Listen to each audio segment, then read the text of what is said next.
Good morning, Professor Kent Lee here. Welcome back to the Advanced English Composition course. And I have some wonderful news for you. I've got an essay assignment for you. Yes, those are fun. We've been talking about your writing process and related issues. I've taken a look at your Google Forms. And so I think you should be ready for the assignment. This is a self-reflective essay, so of course you can use some first person and it doesn't have to be as formal or polished as your other class essays. And I'm more concerned with your ideas and your contents and less concerned with how perfect your grammar and vocabulary are. So put the kind of a description of the assignment in the assignment space and on the website. But basically, you are to reflect on yourself. This is not just a kind of a biography about your experience as a writer, but I want you to evaluate. The main focus is to evaluate your writing process and whether it's effective or not, what problems you have, and what areas need to be improved, what are your strengths and weaknesses. So it includes the writing process itself and your writing strategies and maybe your motivation in writing. You should talk about those kinds of points. So it should be at least 2 pages. If it's double spaced, at least 2 pages. You can write longer if you want to, that's fine. It will be due April 19th by midnight. And I will put the grading criteria link up on the website. I will use this class website from time to time, not always, but for some things like this. And I've got an example of the kind of document format or layout that you can use. I'll put a link to that on the website. And I will probably have you turn it in through the LMS. So I will put the assignment in the assignment space in the LMS. I won't give you any Google Form assignments today, just the essay assignment, so you can work on that. So put the assignment details in the assignment space in the LMS and ask you to turn it in there in the assignment space in the LMS. Apparently that generally works pretty well, at least for turning in assignments, papers, documents. I will ask that you use a kind of a standard international format. So not Hangul word, not HWP, because for one, that is not always easy for me to open, depending on which computer you use. I prefer to use a Linux computer, not Windows. I don't like Windows. And also, HWP does not often render or display English text very well. It looks kind of very old style, or funny, or awkward. So I would recommend a more universal format, PDF, Microsoft Word format. Again, I don't like Word, but it can be easily opened on any computer. Or the ODT format, if you've ever heard of LibreOffice, which is what I use. Google Forms also uses, or Google Documents also uses that format by default. ODT or Open Document Format, LibreOffice. Should put a link on the website to LibreOffice. If you can't afford a good word processor, LibreOffice is one good alternative. It's free. It's a kind of normal program you install on your computer on a Windows or Linux machine. I think they have a Macintosh version. And you can use that or Google Docs, although the features and format in Google Docs are not as nice, but it works well enough.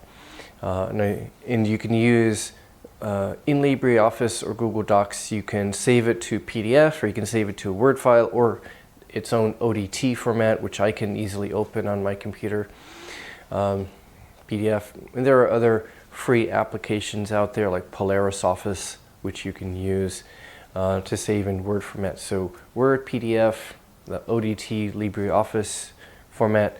If you use a Google Doc, if you use Google Docs to write your papers, you need to save it as a PDF or a Word file or an ODT file and turn it into the LMS. Okay, and Google Forms, get your Google Forms done, the ones I've done in the past, as soon as possible. That includes the writing strategies inventory, did an inventory, and maybe the handout I sent you. I also want you to do it online. There was a link, I think I provided it last Friday, a link to the Google form where you talk about your writing strategies and motivation. Then there was a link to a form where you can actually fill out the inventory online, submit it, and then I will calculate the scores and email it back to you. And a few people haven't done that yet.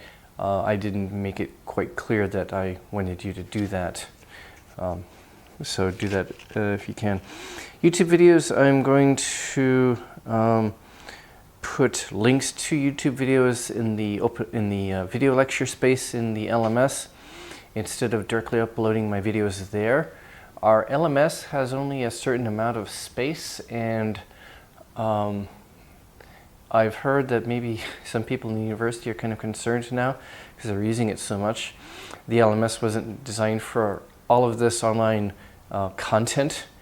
And so, for example, in my LMS account, I have a certain amount of space for videos, and I've used up already 1/4 of it. It's going quickly. So I'm going to put the videos on YouTube directly and put links for the open lectures.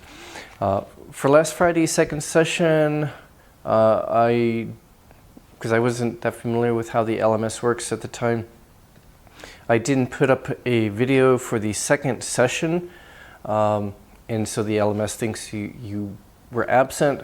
So I just put a video there. It's a little short YouTube video by John Green. He's a YouTuber and writer, and it's kind of his advice on writing as a writer. He does science writing and a few novels.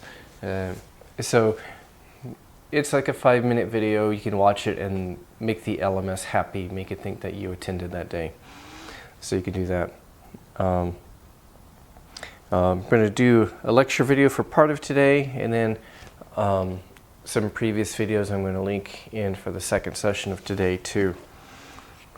All right, so today we are going to continue talking about evaluating sources. So we're going to talk about what kinds of sources are good for college papers. You've heard that there are academic sources and there are non-academic sources, popular or general sources. Do you always have to use academic papers as sources for your college essays and college papers? Especially if you're a first or second year college student, are you ready to use real academic sources? Are you ready for that yet? If not, what can you use? Common kind of distinction in writing classes is there are academic sources and there are popular or general sources. And I think that distinction, that two-way distinction, is not quite right, because then they say, well, there are some better popular sources which you might use sometimes, and we'll talk about why that is. Is it really a dichotomy, like academic, non-academic? Is it a two-way division or a dichotomy, or is it more of a continuum? Is it more complicated than that? What makes a source academic? Or if it's not quite academic, what makes it still worthwhile, good enough to cite in a college paper, especially for a paper in your first or second year college class, an introductory course or something like that? So I had you look at an article from HBR, Harvard Business Review, about gender equality in businesses. And so we're going to discuss that briefly in terms of style and tone, the information and ideas, and the quality of information and ideas in the paper, the sources and how sources are used, the writer's expertise, and the type of intended audience. So as you read the article, you probably notice it's well written. It's generally well written. The style is pretty good. It sounds professional. It's maybe not quite high academic level, but it is aimed at kind of a college-educated audience. But sometimes it has some kind of more informal or semi-formal kind of style or tone. So it's not fully formal, it's fairly formal in style and tone and vocabulary. Information and ideas. Did you like the quality of the information and the ideas in general, the writer's ideas? Some of the ideas are pretty good. Some of them are a little bit general or a bit obvious. In general, I think, I find the ideas, the information good, but I kind of wish you would explain in a lot more detail. It seems like the discussion of each major point was kind of brief, kind of superficial, and I would like a lot more detail, especially like for these ideas. Do you have some research evidence that shows that these work, some statistics, some actual examples? I would like more specifics. So I read this article thinking some of these ideas are really good, but I kind of want more specifics, more specific detailed explanation of like how these are implemented, examples, and some data on their effectiveness. So some ideas I think could be explained in a lot more detail. Sources. She kind of informally cites sources according to a study by such and such. There's no like formal system of citing sources that are kind of informally cited. Good sources generally, but again, I think she didn't use them well enough. She could have gone into much deeper explanation of the interesting ideas or information from these sources. Expertise. Is she an expert? Well, first, is she an academic expert? No, it doesn't sound like an academic expert, but she sounds like more of a professional expert, a business expert. So she doesn't. So some people writing for Harvard Business Review might be business professors, and they have some more academic expertise. But a lot of them are maybe more like business or professional experts. So they don't have as much academic training, MBA, maybe another master's degree in like organizational psychology or economics or something like that. But most of their experience is professional experience. They have professional expertise.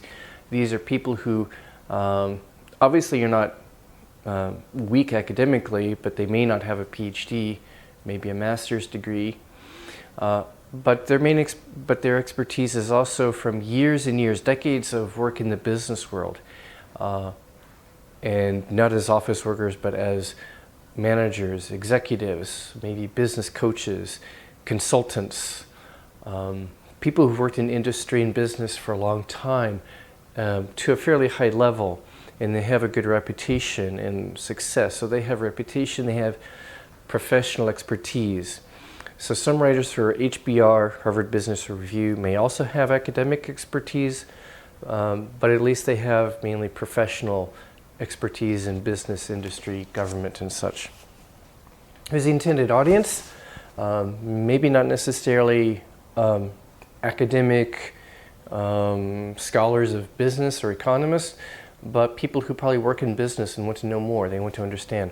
So a lot of the articles are maybe summarizing insights from professional expertise, maybe summarizing relevant research, academic research for a general business audience, research from the psychology of management and employees, organizational psychology or economics or something like that. But it's kind of digested and explained in a way that the typical educated business reader can understand, because the typical business reader needs to know this. So it's different kinds of information, some academic, some kind of more based on professional expertise, is written for other business people in business, management, industry, and such. It's kind of maybe a little more practical. So it's not written for the average member of the public, but it's written for people who are in business or interested in business. Maybe people like maybe some of you are studying to go into business and planning to go in business. This kind of thing is for you. You might like to read it. So that's the intended audience. It's an educated audience. Not necessarily an academic audience, but an educated audience. Now let's look at the article from The Guardian on sex differences. Let's look at the style and tone. Now, The Guardian is a British newspaper, and it's generally a good source for maybe news about what's happening in England, in Britain, UK. When it comes to a science or health topic like this, it is not so strong, and we'll see why. Think about the style and tone. Does it sound very professional?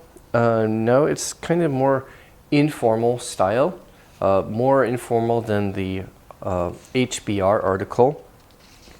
The tone is definitely informal, kind of conversational. How about the information and the ideas? And the sources, let's talk about those together. Well, she starts talking about, for example, a popular book, what we call popular books or trade books, or kind of trade or commercial books, kind of typical books sold in bookstores. Starting from when it was popular, when I was in my 20s or 30s, Men Are From Mars and Women Are From Venus. This is kind of one of those pop psychology, self-help books about sex differences, how in terms of relationships, emotions, how people express emotions, social preferences, how people express themselves, communication styles and patterns, differences between men and women. So she is using that as the basis for this article.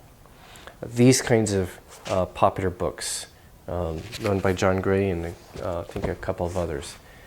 She's confusing that with something else. When she talks about Pinker and Spelke, she's confusing the general idea of sex differences and popular books about that with something else, which is a different kind of debate between people like Pinker and people like Spelke, who are Harvard psychology researchers. And that in itself is a problem. She does not understand what she was writing about, this writer, and she's clearly not qualified to write about this kind of topic. You can go to the website, the newspaper website, and click on her experience of what else she's written. She doesn't, this is one of the few articles she's written on this kind of topic. Most of her articles are on other stuff. Sure, she's good at other stuff, but not this. She clearly does not understand the issues involved here.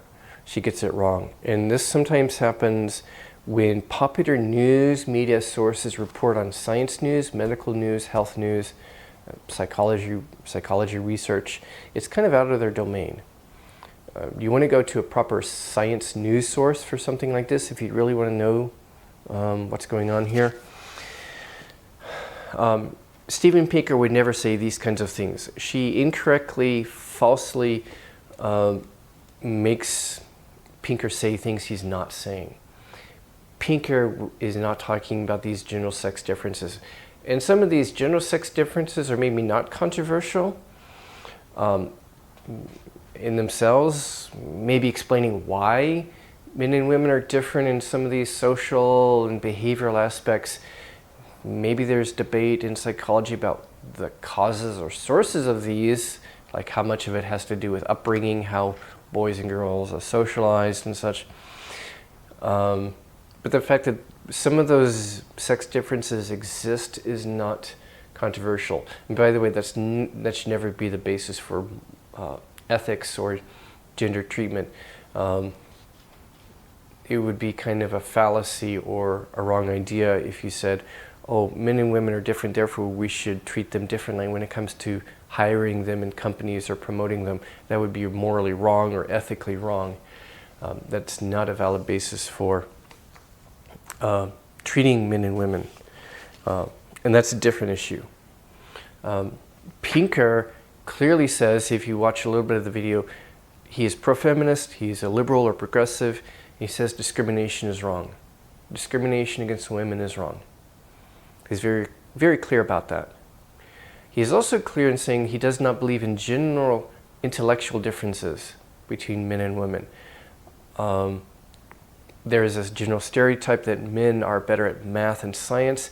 And that's because traditionally boys were encouraged to study that, girls were discouraged from studying that. And that's one, maybe not the only reason, but that's one of the reasons why women are underrepresented in science, math, and engineering, and men dominate those fields.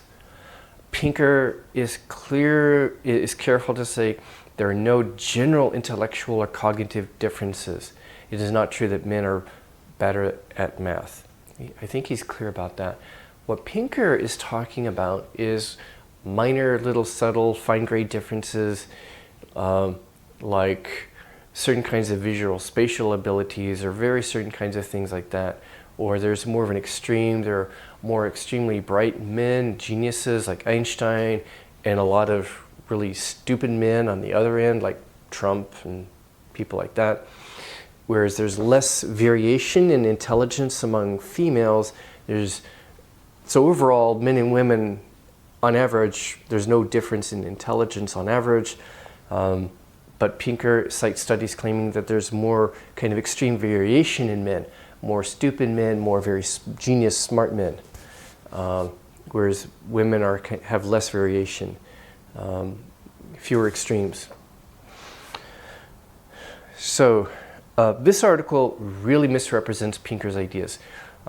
This is kind of a debate. This is a professional friendly debate in academia between people like Pinker and Spelke over whether there are maybe slight, fine-grained, little cognitive differences between men and women. Not general differences like a superiority in math or science or multitasking or things like that. That's not what this debate is about. So this article gets the facts really wrong. It really misrepresents the facts. And a lot of times popular news media articles misrepresent or misreport science news, and it confuses the public and causes the public to distrust science or medicine. And it's not the scientists, it's the news media or popular news media who get it wrong. So if you really need to know, again, go to some good science news sources. So the writer lacks expertise. The writer misuses the sources and the information. She deals with the information at a very superficial and kind of popular level, not understanding the real academic scientific debate going on here. The intended audience is kind of like the general public, especially for this kind of article, anyone who can read. So it's not such a great source. Guardian might be a better source for certain kinds of news issues, British news, but not for this. Let's look at some other examples.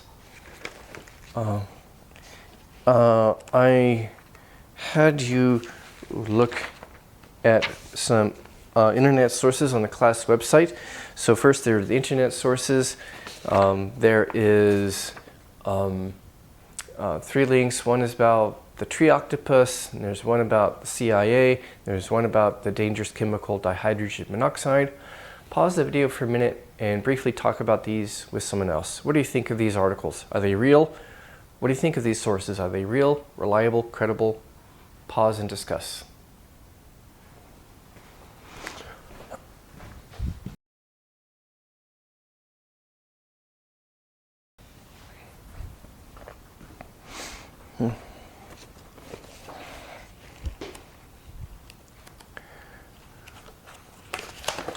All right, so,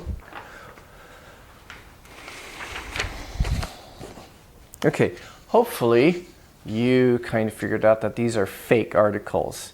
The tree octopus thing is a hoax. It's a joke. It's just for fun. What are some obvious signs? Well, many times, not always, but many times the poor production quality of a source like this website. It looks really old style, looks like something from 1999 or something like that, the style. There's no affiliation, a SOSOC affiliation, at least not any affiliation that we would recognize or could recognize. If you go down to the very bottom of the web page, there's some fake information about the affiliation or who sponsors this website. Is it just some guy, or is it like a reputable university or institution? It obviously looks questionable. Common sense should tell you that this is fake, obviously. Same is true for the third one about dihydrogen monoxide. It's a joke. It's a hoax website designed to make you scared about what is actually just water. It's a chemical name for water. It's a joke. I hope you got that. The Onion article. Onion is a famous parody or satire website, humor website. It's great fun to read, by the way. It's a joke and political satire and social satire. But people misunderstand that sometimes. So you have to think carefully about the website, the information, who is writing this. the organization that runs this website, are they reliable, credible? Is it a reliable organization? The writers, are they experts? Do they know what they're talking about? What are their intentions? Who are they writing for? These are designed to entertain, just for entertainment purposes, or to play a joke on you. We'll talk more in another video about some fake or unreliable websites. Next, I asked you to look at some sample news articles about a controversy in Hong Kong from a few years ago, and then websites of some famous news outlets. So if you, I want you to pause the video again and talk about these with each other. Okay, so the news articles deal with the controversy from in Hong Kong a few years ago.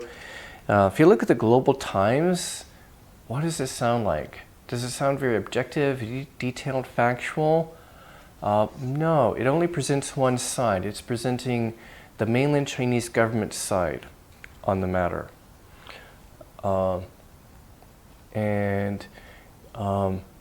It is not objective, it's biased. And it's not a reliable website. If you look at the second one, it's the opposite. It's a Hong Kong newspaper, and it's definitely from the Hong Kong point of view. It is very detailed, though. It presents the controversy and the protests and such, stuff that's left out of the first article. So would you cite these? Maybe if you are, I think the second one would be more citable because it's from reporters on the ground, and they are, I think, trying to be more objective, but it is still from a Hong Kong perspective, which is fine. It's got some good detailed information.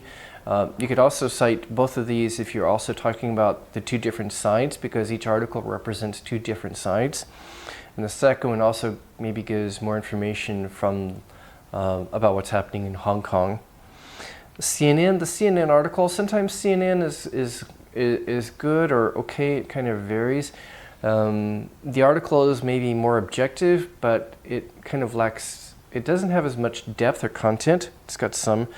Reuters is kind of a wire service. They provide news, they have reporters on the ground. They don't have their own like TV network. They mainly do print news, and they write up the information, and often other news services will use Reuters or AP. So Reuters and AP have reporters all over the world, and it's kind of a primary source of information. They have reporters on the ground there, and it has good detailed information. It's factual, it's objective. So Reuters is definitely a good source, probably better than CNN. New York Times also, it has a good reputation for their professionalism, for their quality. So Reuters and probably New York Times, I think, are the best sources here. So New York Times has a reputation. The reporters have expertise in the field.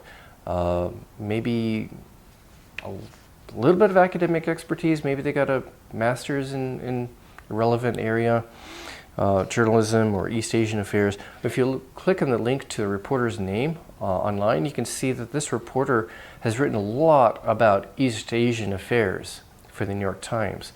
The reporters and the editors have years of experience. They're experts. They have a lot of knowledge. So they've gained a lot of knowledge from years of expertise working in the field. Business Insider, not such a good source for something like this.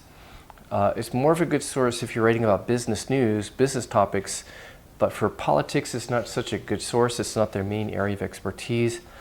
Main purpose is for business people who might be affected by what's going on in Hong Kong. They just want to know what's happening. But it's probably not. Business Insider might be a good source if you're writing a paper about what's happening with Samsung or what's happening with Google from a business perspective. Probably not for a political issue like this. Next part, news outlets. I asked you to look at news outlets and which ones seem reliable. You look at Fox News. If you know Fox News, you know it's not a very reliable source. It's biased. It's aimed at a certain audience, people who are conservative, Republican, pro-Trump, And they want you to think a certain way. They're trying to persuade you of their particular positions, and it's aimed at a particular audience, more conservative viewers and voters. It is not known for objective reporting or for expertise or depth or quality of information or analysis. They're not known for that. And also the layout is less professional than, say, the New York Times and things like that, and the quality. Breitbart, I don't know if you've heard of this. This is pure propaganda. It is an extreme right-wing news source, very pro-Trump, anti-immigrant, racist, nationalistic and all that. Some of Trump's people in his the Trump White House came out of the Breitbart organization. That tells you something. It's very biased. It doesn't even try to be news. It's just propaganda. It is aimed at a very right-wing segment of the population in the U.S. Come to the New York Times. Yes, as we mentioned, professional. They're known for their professionalism, the quality of their reporting, but also the quality of their analysis. They will have expert writers who also provide analysis and insight, as well as the reporting itself. Often when a news story breaks, it's often maybe a reporter discovered by a reporter from the New York Times or Reuters, maybe CNN or AP or some good news service. New York Post, quite different. You can tell from the layout and the kinds of stories.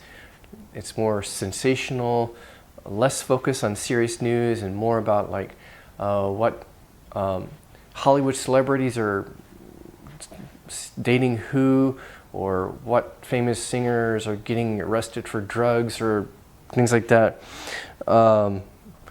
It's more of a tabloid, and it's also more conservative, more biased. Washington Times, also kind of more biased, maybe not as bad as Fox News, but it's kind of more biased, less professional. Washington Post, that's the more professional quality one. So New York Times, Washington Post are the ones that have a good international reputation as news organizations, as well as Reuters and AP. Wall Street Journal, that's pretty professional quality. It's more business and financial news, and it is more conservative, but it is still quality. So if you're from Latin America or Europe, you probably know that, okay, there are some famous newspapers that are more left-leaning and some that are more right-leaning, but they're still quality news sources. And that's different from the situation with Fox News or New York Post. Things like Fox News, they're pretty outwardly biased, openly biased in their reporting and in their news. But sources like the New York Times, which can be a little bit more liberal, or the Wall Street Journal, which is a bit more conservative, although they have a slight slant to the left or to the right, they're still objective. In spite of their slant, that is leaning a little bit to the right or to the left politically, they're still objective. And they're still dedicated to quality reporting and quality journalism and finding facts and providing good expert analysis. So expert reporting, expert analysis, professionalism. And that's different from some of these others. So yes, Wall Street Journal is a good source, particularly for business and financial news and analysis. Time Magazine, this is a fairly professional news source from the US. Guardian, kind of in the gray area to me. Sometimes good, sometimes not so good. The Independent, kind of like the Guardian. BBC News, maybe a little bit better in terms of it's got a good reputation, probably even a bit better than CNN. The Sun, tabloid, British tabloid. Focus on attractive women, pictures and gossip and sensation and maybe right-wing articles talking about how great Brexit is going to be and all that stuff. So if you look at different sources in terms of the style, how they use sources, where their information comes from, the information and ideas and the depth of quality there, the expertise, you see some clear differences in sources that will help guide you in writing.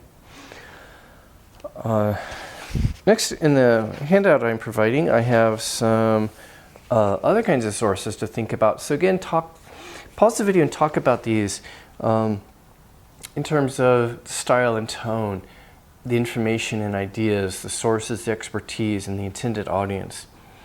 Comparing, for example, kind of lower quality general sources like blogs and SNS and a lot of popular trade books and magazines and popular websites versus two good reputable websites like New York Times, professional trade magazines. So you may not come across these very much. You probably don't know what these are. So kind of like Harvard Business Review, that's kind of like, in some ways it looks like an academic journal, but the kind of writing and contents are more for professionals, by professionals, for professionals.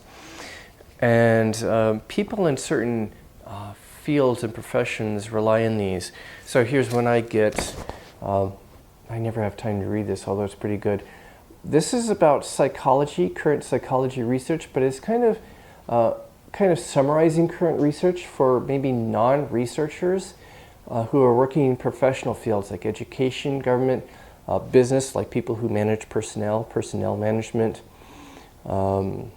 counseling, psychology, and different fields like that, or people who are just interested. So it kind of, it has some aspects of academic writing in it, like in the way that sources are cited, but they're kind of more summarized in a way that the average educated person in a particular profession can understand. So it's not original academic research, but it's kind of summarizing recent ideas in research for professionals who need it. Likewise, here's one I get. It's for English teachers in Korea. It's the same way. It's kind of some people's professional expertise as teachers, and some academic stuff summarized too, but it's more practical. It's for people in the teaching profession here. So those are trade or professional journals. They're not quite academic journals. They're kind of like the next best thing. And then we have certain what I would call professional trade books. So let's take Steven Pinker again. Here's a book he wrote called How the Mind Works. So this is not really presenting original academic research, but it's summarizing like his research and research by other people in the field. Again, maybe for, excuse me, for educated audiences, people who have at least a college education like you and me, and especially people who might be just interested in psychology or need to understand it more for their professional work. Like the trade journals, like people who work in education, teaching, business administration, management, and such. So this guy's an academic expert. He's a Harvard professor. He used to be at MIT. I don't know why he moved down to Harvard. I think MIT is a better school. Anyway, he's writing for a general educated audience, not just for psychology experts or neuroscience experts, but for a general educated audience who's interested in psychology. This is a book by an academic expert, but it's for non-experts, but who are educated. Then we have 3 academic research journals and articles, and other kinds of academic works. These are the real academic sources. And maybe people have told you, oh, you need to use academic sources in your college papers. Well, are you ready for heavy academic stuff like this? This is a psychology journal I get. Let's look at some of the articles here. Let's see here. Resisting Temptation, Tracking How Self-Control Conflicts Are Successfully Resolved in Real Time. For Whom the Mind Wanders and When varies across laboratory and daily life settings. Here's a good one. Genetic Influence on Intergenerational Educational Attainment. Sound like something you would read? Would you be ready for something like this? Probably not, unless you go to graduate school and you get trained in kind of the research stuff and theories. You wouldn't be able to understand an academic research journal like this. but this is what your professors have to write for. Let's take a linguistics, one from linguistics. Yeah, this is published in Korea, but it's one of the better ones in Korea. It's called English Teaching. It's kind of applied linguistics research.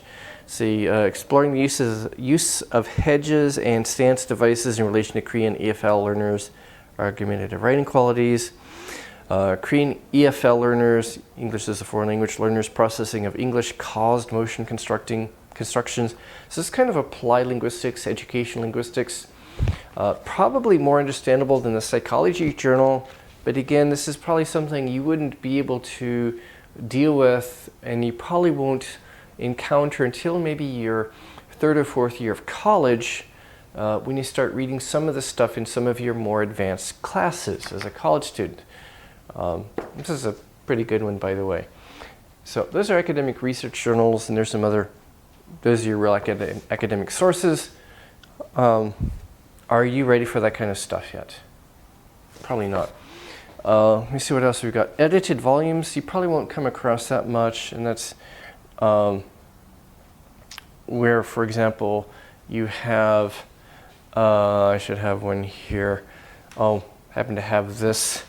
It's called Literary Theory and Anthology. It's a collection of research articles and reference articles by academic literature experts. Kind of not my main field, but I have it just for fun. I'm strange like that. So it's a collection of research articles by different people, but it's in a book format. And you have kind of like monographs. It's a research article. Let's take, yeah, this looks nice. Simpler syntax. Oh, that's a big one.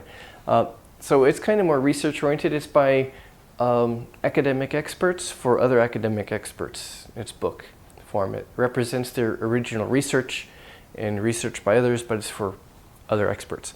So what I want you to do is briefly pause the video, briefly talk about these kinds of sources. It's on the page in your handout called Source Types and Evaluating Sources. Briefly talk about these. What is different about these, do you think, in terms of style and tone, the kind of information and ideas, how sources are used and the types of sources that are used, the writer's expertise, the intended audience? What do you think is different about these different types of sources?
Okay, so you might see how some of these sources are obviously not of good quality for college papers. Some are, and some are kind of in a gray area. It will depend. There are certain kinds of sources that are maybe okay for a freshman, for writing a paper in a freshman or second year class, first or second year college class, an introductory class, but you probably wouldn't use it for a paper in your more advanced third or fourth year college class. And the kind of stuff you deal with in your third or fourth year college class and the kinds of sources you would read and cite in papers, you're not ready for that yet in your first or second year of college. So that's why I think the traditional distinction between academic sources versus non-academic, general, popular sources is not really helpful or useful. Because one, I think it's more of a continuum, and there's more, it's more complex. I make a three-way distinction in sources. I make a three-way distinction. I say there are general or popular sources that you generally don't use for college papers, but there are some special exceptions. We'll talk about it in a later video. There's some special exceptions. But generally, these sources you don't use. So pretty much 1 through 11, maybe 12. Well, your first or second year college textbook, that's kind of, it may be new information to you, but it's not new to anyone else in the field. It's kind of common information. So I'd say 1 through 12, maybe 13 also. Actually, I'm not sure about the Chosun Ilbo. I don't know Korean newspapers well enough to say, so I'm not going to commit to that. I think 13 is a little bit borderline. So definitely 1 through 12, these are kind of more popular or general sources. The tone and style is pretty simple, very informal. The information may be common information, or at least ideas that are not really original or unique or interesting, or not very informative. It's not really new expert information. The sources used, there may be no sources, there may be some sources that are cited informally. Maybe the sources are good, maybe they're not, but the writer probably doesn't have enough expertise, excuse me, either academic expertise or professional expertise in a particular profession to really know what they're talking about. So the writers lack expertise, the audience is a general audience, probably anyone who can read, and that's it. So these are general sources, and they're generally not good for college papers, with a few exceptions. Next, we come to like 14 and 15. Those are your more professional kind of sources, what I call professional sources, or maybe quasi-academic. Quasi is a Latin term meaning almost or partly academic. More professional. So either the person has professional expertise from working in a particular profession for a long time, or maybe they have academic expertise, but they're writing for a non-academic or less academic audience. Like, oh, here's another Steven Pinker book. Where was it? Yes. Yeah. So he's an academic expert, but he's writing this for maybe non-experts in linguistics. He also is a linguist. Non-experts in linguistics. So it's by an expert, but for non-experts.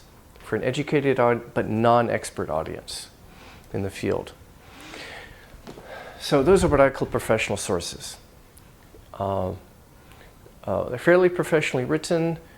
There's some use of sources, maybe formal or semi-informal way of citing the sources, but it makes good use of good sources. And it may summarize information and explain it to kind of an educated but non-expert audience like us. From 16 here on the handout, we get into different kinds of original academic sources, and some of these are kind of maybe, they represent kind of a master's thesis is not generally good. It's some graduate student's first attempt at doing original research. PhD dissertation maybe, but I don't think you want to read a whole dissertation, baksa nonmun, or claim that you read it and understood it. Research journal articles like these, and monographs and stuff like that, those are the heavy stuff. You might get into some of that in your third or fourth year of college, or especially when you go to graduate school for master's or PhD, you get into that a lot. So those from 16 to 22, those are real academic sources, but again, master's thesis or a conference paper may not be enough quality to really use But the rest of these generally are, but you're probably not ready for a lot of those kinds of sources, at least not yet. Some of them may be, but it's better to maybe find a more professional source that you can deal with. I will also put links on the website to some articles from Psychology Today. It's a professional source, but pretty high level. I'll give you the links to some of the articles about gender issues. You can compare that to the Guardian article and see there's a big difference. Articles from Psychology Today, some of them seem very academic, very technical, but it's a secondary source because they are reporting and summarizing psychology research for maybe non-experts, professionals, but maybe people who are not experts in psychology research. So it's quite different from the Guardian article. So Psychology Today is almost academic, but it's summarizing other research and interpreting it and summarizing it for you. The academic sources, the real academic sources, represent real original research. Who writes this stuff? Professors, full-time researchers, PhD students, they write this stuff. So it's by experts, by academic experts, for other academic experts. So this is how I distinguish sources, the kinds of sources that you will use in college papers. Your first 2 years of college classes, introductory classes, more likely you're going to use professional quality sources. You're not ready to handle academic sources yet, even into your third year. Or also, especially if you're in a more practical field like business, you'll probably use these sources a lot all throughout your college papers. But in particular fields like English linguistics or literature studies, your specialized classes, your third or fourth year,